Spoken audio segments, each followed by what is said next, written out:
Alright, YouTube, what's going on? This is G Funk, driving home from work on a rainy Friday afternoon. Thought I'd make a quick video. This is a kind of like a response video to Mr. Boxingtoday, and Dstyle did a response to it. Both pretty good videos where they're talking about, you know, when they were fans of their favorite fighters when they were younger. I mean, man, those videos had me cracking up, man, because I remember doing a lot of that same stuff when I was a teenager watching boxing. I just want to share my experience with that.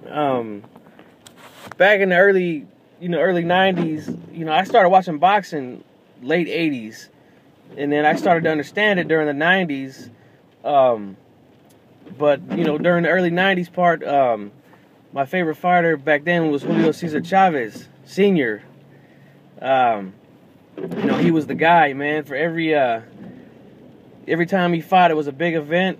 Everybody loved him, from my family, from uncles, and my grandfather, my dad. We were all Chavez fans.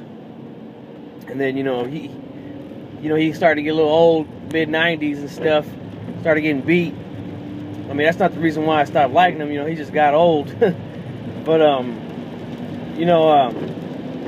during his, I guess you could say, prime, I actually discovered my second favorite fighter of all time, who fought on his undercard, which was Felix Tito Trinidad.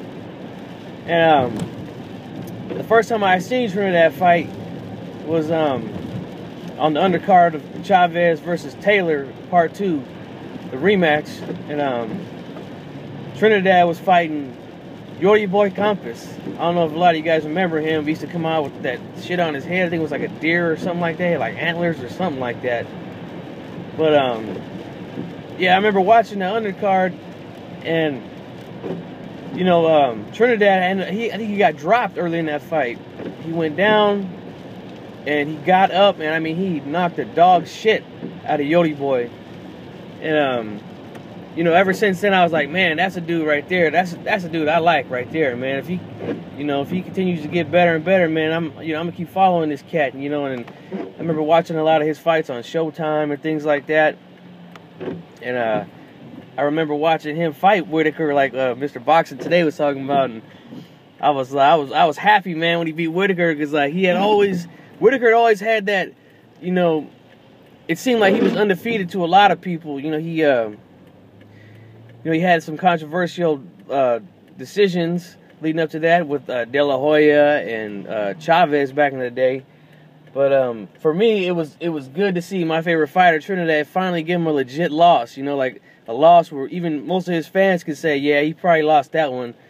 When it came to Chavez and De La Hoya, they was like, oh, no, he got robbed. You know what I'm saying? Sweet Pea got robbed, but Trinidad was the one who really beat him, and I was happy for that one. I mean, I know Mr. Boxing probably don't want to hear that, but yeah, I just remember watching Trinidad a lot. And then of course, around the time when that was around the time when he fought Oscar De La Hoya. I think he fought one more time before he fought De La Hoya in '99. And then I remember going to the fight party, watching the De La Hoya Trinidad fight, and I was in a house full of Oscar De La Hoya fans. There was a lot of females there getting loud, screaming, and their boyfriends there, and they're going for De La Hoya too, and they're all pissed off at me because I'm going for the Puerto Rican, and they're like, oh man, how could you go against your own people and things like that, and I was I embraced that. I'm like, yeah, I was talking trash the whole time. And then when the fight was on, oh my God, it was even worse, because there was, I mean, you know how the fight went. You know what I'm saying? I don't have to explain that. But when the fight was over and then announced Trinidad was the winner, I was going off. You know what I'm saying? I was going off on him. But if you ask me who I thought won that fight, of course I'm going to say Trinidad. That's my boy. Of course he won the fight. Maybe later on down the road I might make a video on that. Maybe I have a debate with my friend Mr. Pound for Pound, who was an Oscar De La Hoya fan at that time, and he was pissed off at me, and I was rubbing it in, man. But maybe we'll do a video on that, breaking down that fight on why he thinks De La Hoya got robbed and why I think Trinidad won the fight. So anyway, moving on. Ever since then, ever since that fight, everybody that I knew that watched boxing with me and my family, ever since he robbed, what they say he robbed De La Hoya, they were just waiting and just hoping and praying for Trinidad to lose after that. And I mean, every single time he had a fight, they were cheering for the other guy, rooting for the other guy. You know, especially when it was Vargas. When he fought Vargas, I was trying to tell him, man, I was like, man, this kid ain't ready. He is just not ready for that. Trinidad's gonna end up stopping this dude. Watch, I'm telling you. Ended up being a hell of a fight. I mean, it didn't look like it was gonna last long at first after that first round when he knocked down Vargas twice. But I just remember the build-up into that fight. I mean, there was no like social media, like there wasn't a lot of stuff where you could follow, you know, like boxers like you do nowadays. But I remember reading articles on the internet and things like that where I seen Fernando Vargas talking a lot of trash about Trinidad, saying this and that, you know. And I was leading up to the fight, I was real quiet about it. I didn't say much, you know.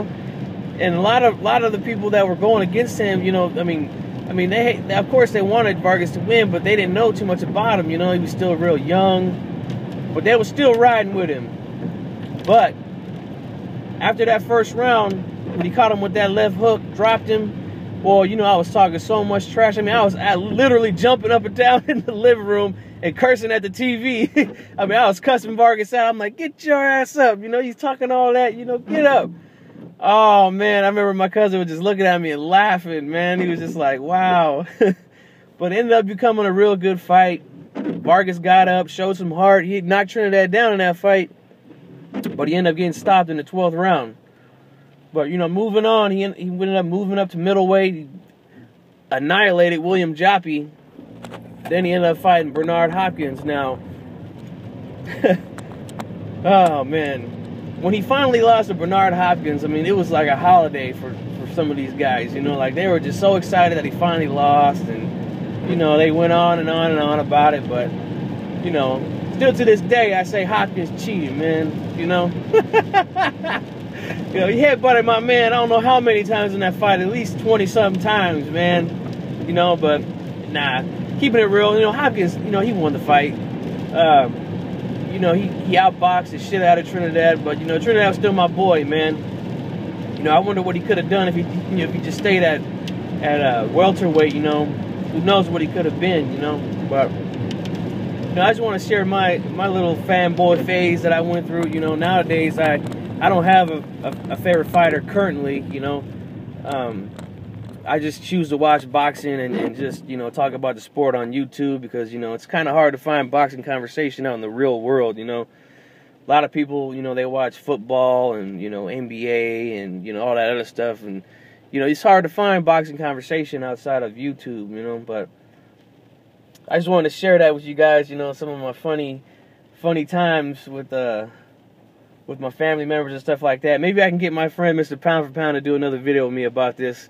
Me and that guy have gone back and forth on so many fights, and just going back and forth and arguing and yelling and rubbing it in each other's face all the time. You know, it's just, oh man, good times, man. But just thought I'd share my little piece. So you guys go ahead and get at me, man, if you want to share your experiences. You know, leave a comment or whatever. If you was a fanboy back in the day of whoever, you know, let me know. This is G Funk, and I'm out.